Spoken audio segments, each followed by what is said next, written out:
Hola, soy Miguel Morales, profesor de Máquinas Eléctricas 1 de la Facultad de Ingeniería de la Universidad de los Andes en Venezuela. Acabamos de observar un motor eléctrico trifásico de inducción de 6 polos de 524 kilovatios y 440 voltios de 1648 RPM en pleno funcionamiento. El objetivo del presente video es explicar el campo magnético giratorio, lo cual es parte del principio de funcionamiento de dichos motores y de los motores de corriente alterna. Para nuestra explicación utilizaremos una máquina ideal. Las máquinas reales están compuestas por una carcasa, un devanado del estator, ranuras donde se aloja dicho devanado, un rotor, en este caso de este motor de jaula de ardilla, pero también hay motores de inducción de rotor devanado y el eje del motor. A diferencia de la máquina real, nuestra máquina ideal estará compuesta de 6 ranuras separadas simétricamente, en las cuales se alojará un conjunto de bobinas, de 3 bobinas, cada una con igual número de vueltas. Si un conjunto de corrientes trifásicas, es decir, corrientes separadas cada una de otra 120 grados, circulan por dicho devanado, se produce un campo magnético giratorio. En nuestra explicación vamos a considerar que cada uno de esos devanados se aloja de forma uniforme entre dos ranuras.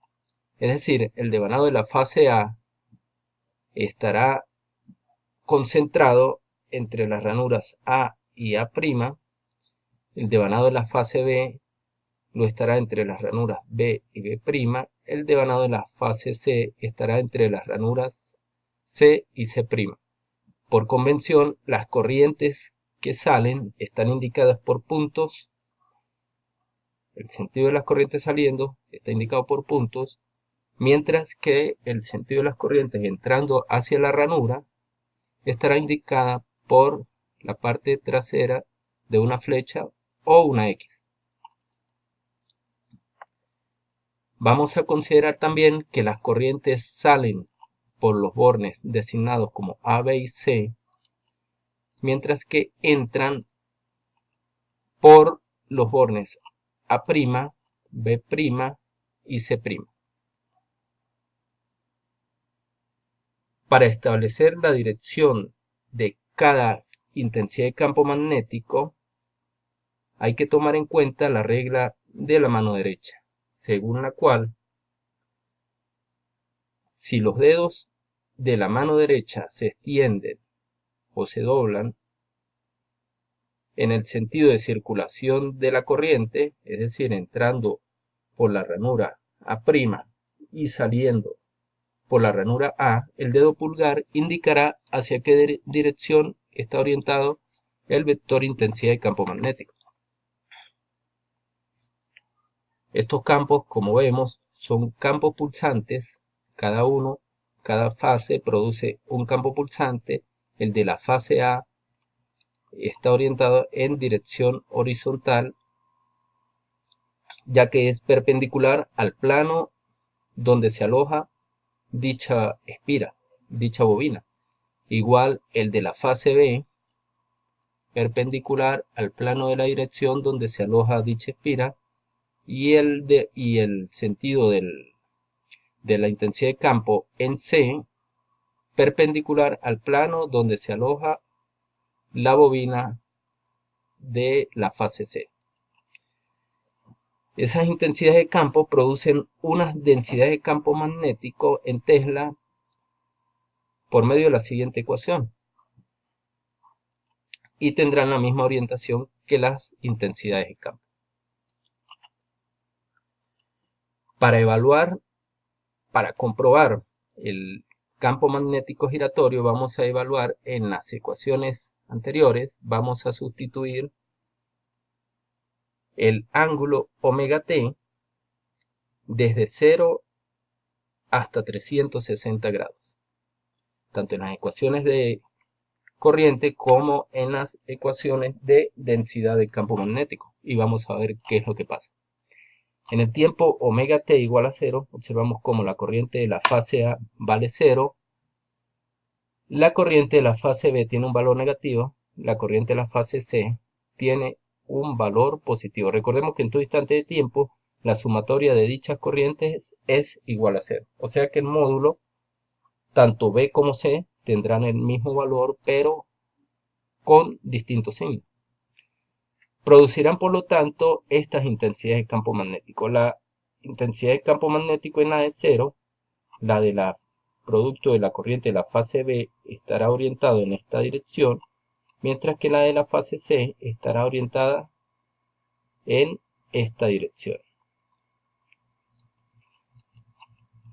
La sumatoria de estas intensidades de campo produce un campo magnético que designaremos como campo magnético neto o densidad magnética neto.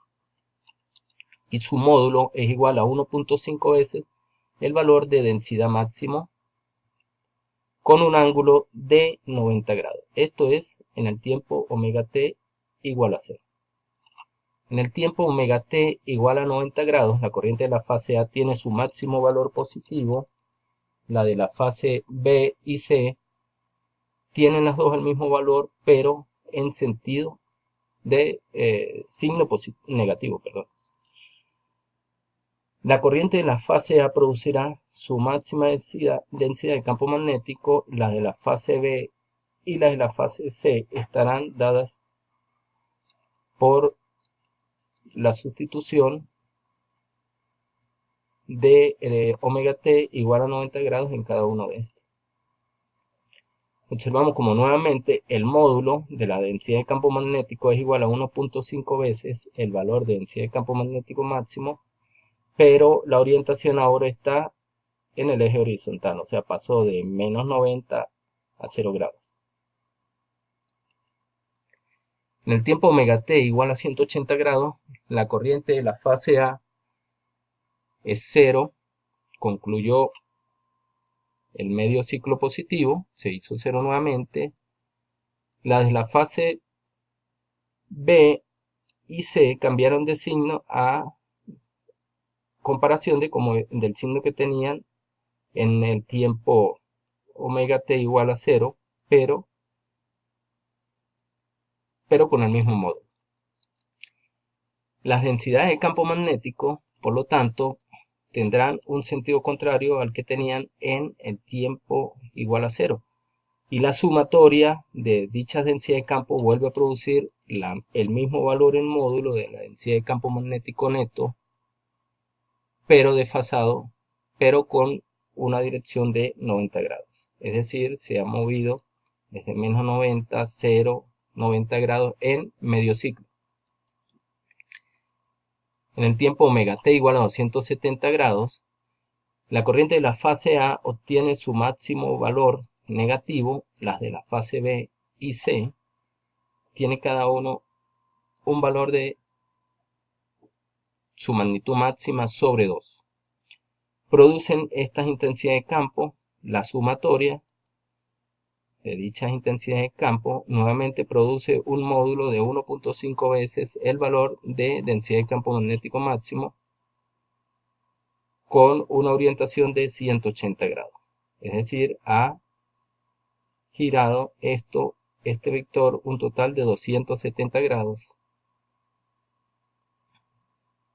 desde 0. En omega t igual a 360 grados, volvemos a considerar el mismo valor que teníamos, o el mismo caso que teníamos en omega t igual a 0 grados. Es decir, se completa un ciclo de las corrientes de entrada y el campo magnético completó un giro, la densidad de campo magnético resultante completó un giro dentro del estator de la máquina. En resumen, en un ciclo de las corrientes trifásicas de entrada, para esta máquina ideal se completó un ciclo, un giro completo del vector densidad de campo magnético. En todo momento dicho vector conservó su amplitud.